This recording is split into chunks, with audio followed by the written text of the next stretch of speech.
So thanks for coming, or thanks for joining me today. So have you ever started something that you were so excited about only to have it kind of fizzle off a little bit later and you don't really know why? We've all been there. We've had a great idea or a lofty goal that we want to get to. And once we get into it a little bit, something happens. We've hit a roadblock for some reasons or for some reason. Maybe it's just become too hard. Maybe knowing everything that you have to do becomes overwhelming and confusing.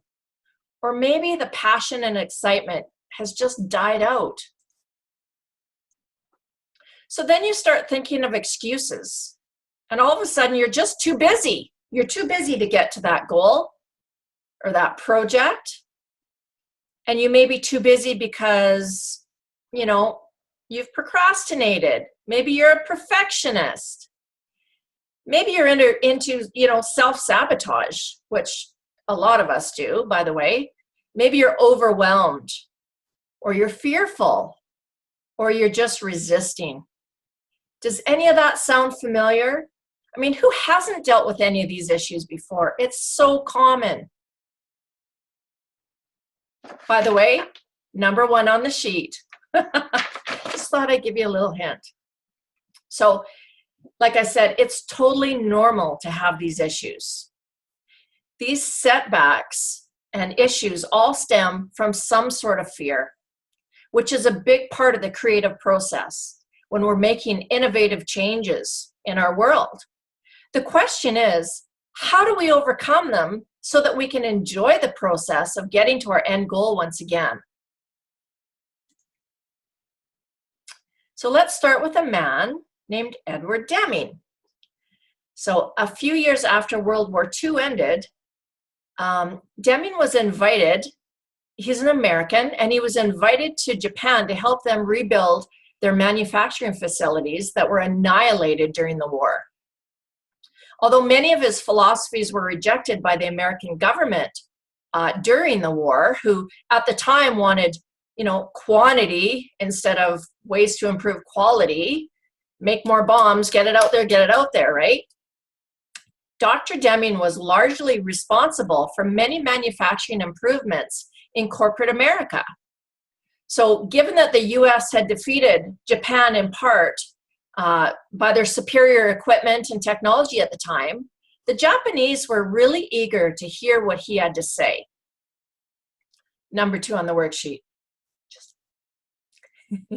His concepts ended up transforming not only the way Japan saw their future in manufacturing, but in all modes of business, and soon the world took notice.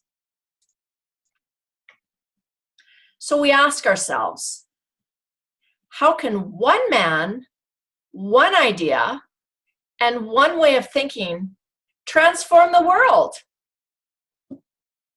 We're going to go into that. One hint is by continuous improvement through small steps. Continuous improvement through small steps.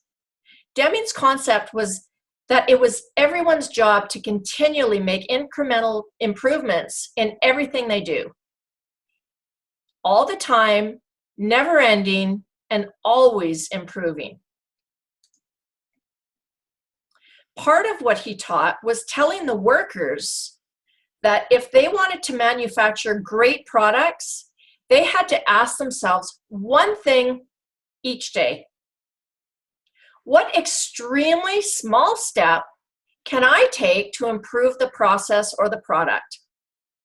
What extremely small step can I take to improve the process or the product? Japan took this concept to heart, to the point where any factory worker was authorized and expected to walk off the factory line, pull an automotive engineer into a conference room, and show the engineer how making a tiny change in the car's design would save 5 seconds on the factory floor, or would save 3 seconds, even 1 second on that factory floor. because those small seconds added up big time. They weren't revolutionizing the design at all. They were taking small incremental improvements and they were doing it continuously. You see, Deming was all about quality. What's more, he invented a practice that literally improved quality over time, allowing organizations who followed his theory to dominate the marketplace. Look at Toyota, for example. So the Japanese bought into Deming's philosophy so much, they gave it a name. They gave it the name of Kaizen. Okay? Today, Kaizen is best known as a way of life philosophy based on making little changes on a regular basis.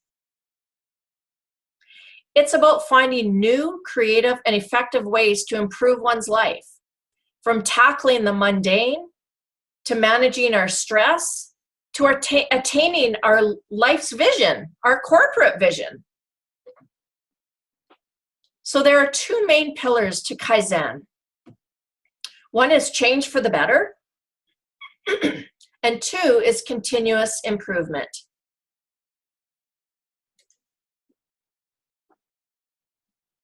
So I don't know whether you've seen this book around or not, but it's a phenomenal book.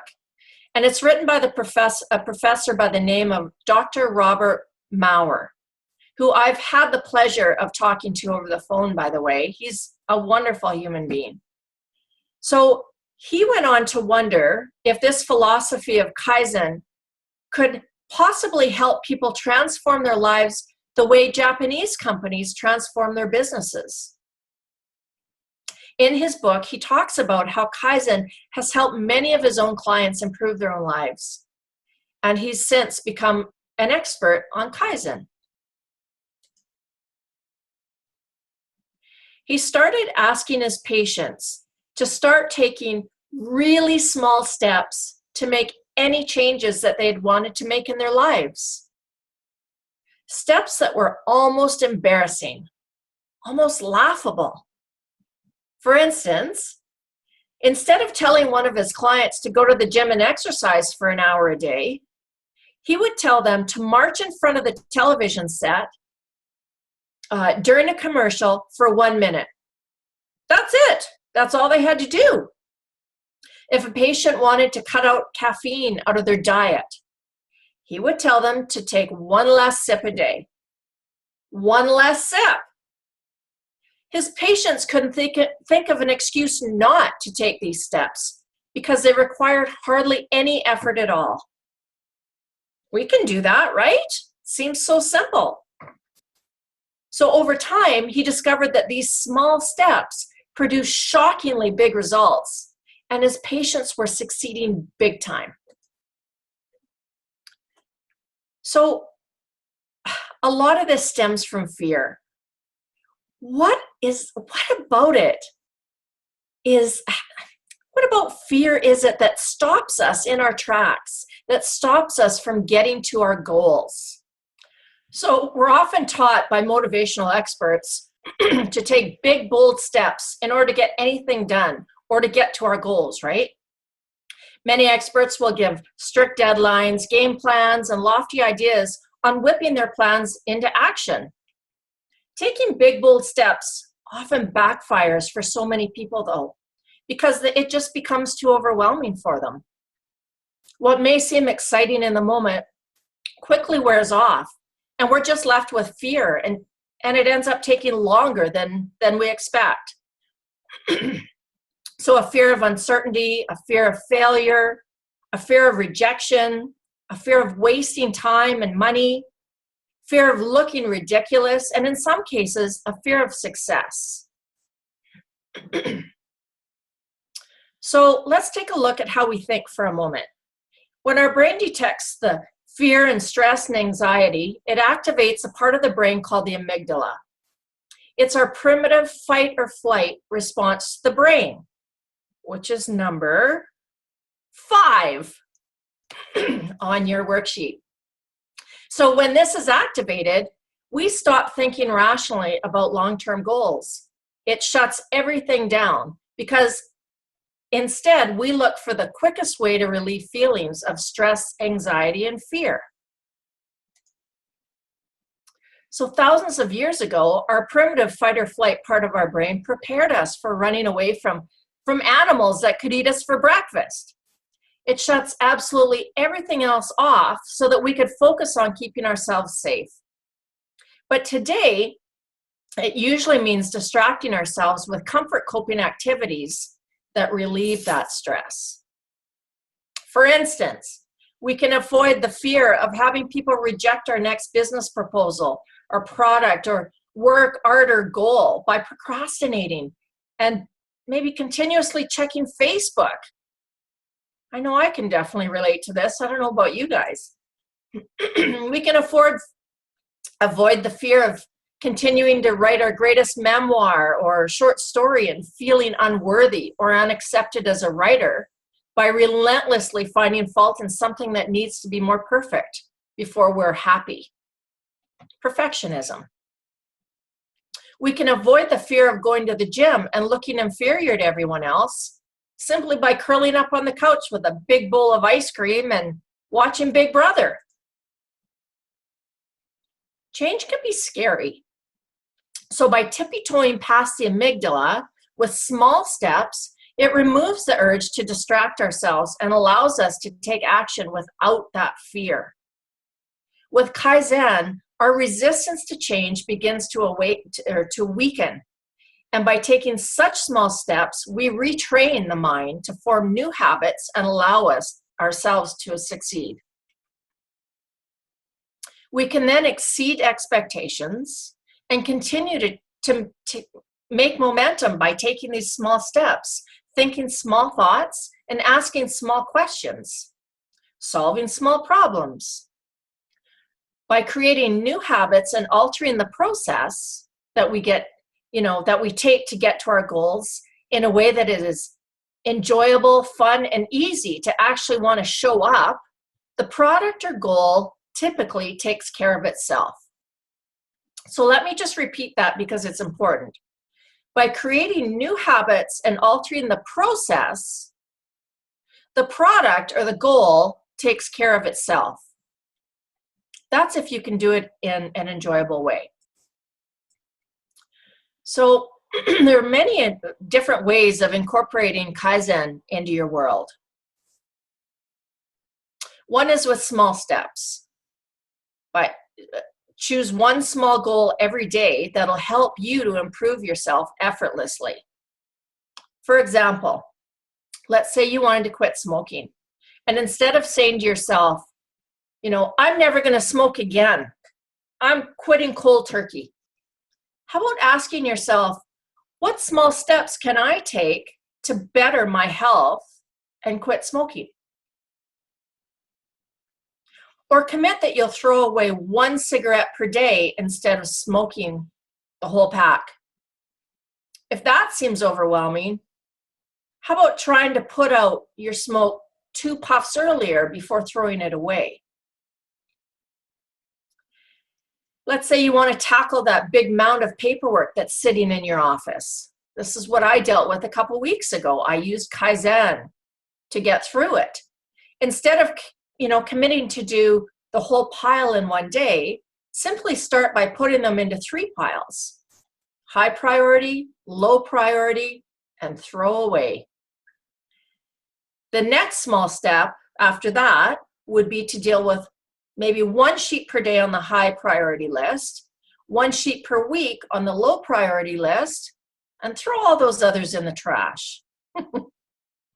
If you wanted to take care of your body a little bit better, instead of telling yourself that you need to lose weight, tell yourself that you'll do 5 sit-ups in the morning after waking up, or you'll eat 1 less spoonful of white carbs a day. Little wee steps. The next one is small thoughts. And basically, we do that through mind sculpture, which is pretty exciting, actually. I ask a lot of my clients to do this. So this method can help you to run a tough race, to go out on blind dates, to talk to to your employees more effectively, or even deal with your children or your husband. Mind sculpture takes advantage of cutting neuroscience, which involves total but still imagery sensory immersion. That's a big mouthful, isn't it? But it requires you basically to pretend that you're actually engaged in the action, not just seeing it, but also hearing, tasting, smelling, and touching. And it could be for as little as 1 minute a day. 1 minute a day. So in mind sculpture, people imagine the movement of their muscles and the rise and fall of their emotions. I'm going to give you a real-time example. Olympic athlete Mike Phelps did this when he went to Beijing. He rehearsed mentally every day before he actually got in that pool. He rehearsed everything going well, and he rehearsed everything that may not go so well as what to do about it. The payoff came when during one of his events, he ended up having water in his goggles, a problem that could have derailed him, slowed him down, and cost him the victory, basically. But instead, he was prepared. Having envisioned this potential snare, this problem during his mental imagery exercises, he went on to win the gold medal for that event in the Beijing Games. Pretty phenomenal, really. The next one is small questions. It's another technique of Kaizen. Every psychologist agrees that asking yourself small questions is more motivating than telling yourself what to do. For example, if you go shopping for groceries instead of telling yourself, now I should buy something healthy, ask yourself this instead: what healthy food can I purchase here? So in this particular case, the point is to program your brain into thinking, how can I make myself healthier? Instead of treating it as some kind of obligation, which never turns out the way you want it to, because you go in and you basically become resistant to it. The same could apply to working out. Instead of telling yourself, I need to run more, think, how can I be more fit? This kind of questioning is much more stimulating than just forcing yourself to do something. In fact, when you ask yourself small questions, the brain can't help not to answer it. It loves a challenge, and it'll work on that answer while you're carrying on with your day. And then all of a sudden you'll have this aha moment that gives you your answer. It's kind of a cool thing. I do it every day. And yeah, sometimes these answers come in the parking lot. Sometimes they come in the shower. It's pretty cool. The next one is small actions.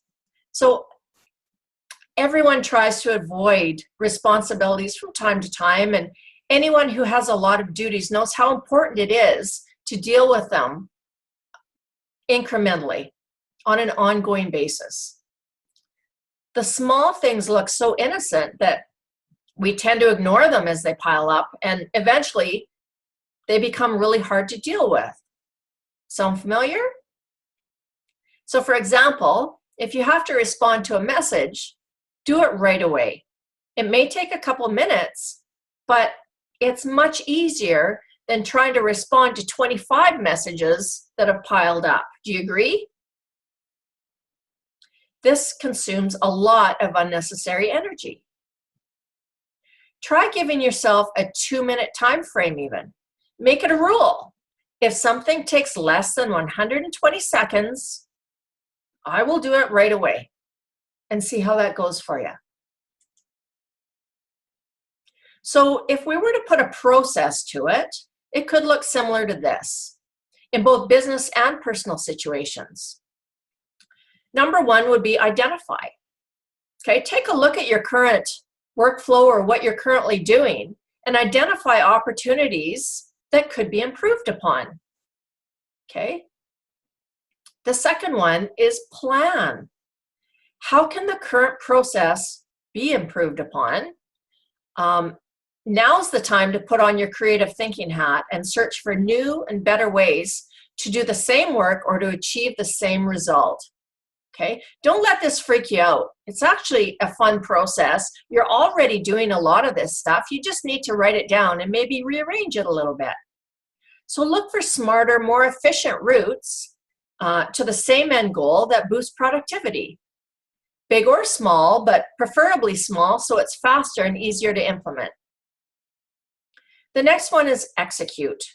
It's time to implement those changes and see if they work any better and will be more efficient than what you're currently doing. Next, we need to review. How are all those changes working for yourself and your team? Go around and ask them. Ask yourself, how's it working? Once you know that they're working better than before, you need to standardize them. So we need to make those new and awesome innovative ideas that you just came up with your new standard, and make them an efficient and repeatable process. And the last one is repeat. Go back to the first step and start again, because there's always room for improvement. So it's time to ask yourself, what extremely small step can I take to get to my goal today? What extremely small step can I take to get to my goal today? Start writing them down. I think that is the last question on my worksheet. So it gives you a little bit of space there to write that down. I thank you so much for joining me. And if you have any questions or you want to discuss Kaizen or other creative ways to help you move towards your goal and get to your goal, then please don't hesitate to contact me. My name's Brenda Kalasa, and I'm with Visual Resolve Creative Coaching. Thank you so much.